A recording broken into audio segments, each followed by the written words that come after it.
Miss world పోటీలకు ఘనంగా ఏర్పాట్లట. ఇగో బీసీల మీద ఒక్కనాడు రివ్యూ పెట్టిన పాపాన బోలైన ఈ ముఖ్యమంత్రి గారు ఒక్కనాడు ఈ బీసీల కులగణన ఎట్లా జరుగుతుంది, ఎక్కడైనా ఇబ్బందులు ఉన్నాయా, ఎవడన్నా రాణిస్తుండా, కుక్కల్ని ఎవడిచి పెట్టిండు, దాని మీద ఏంది కథ, ఇవి ఏమీ లేవు. ఈయన కడుపులో మొత్తం విషయమే ఉంటుంది. కడుపులో మొత్తం పైకి ఏదో డ్రామాలు యాక్టింగ్లు ఉంటాయి కానీ కడుపులో మొత్తం విషయమే.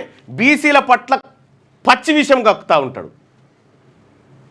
ఈ మిస్ వరల్డ్ పోటీలో ఘనంగా ఏర్పాట్లట. ఈ మిస్ వరల్డ్ పోటీలో ఏ మిస్ వరల్డ్ పోటీ మా మా మా బీసీ ప్రజల ఆకలి తీరుస్తుందయా?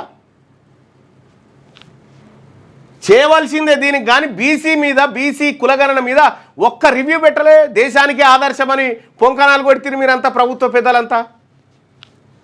ప్రతిష్టాత్మకంగా నిర్వహించాలని సీఎం రేవంత్ రాష్ట్రాన్ని గ్లోబల్ టూరిజం మ్యాప్లో నిలిపే అరుదైన అవకాశం అట.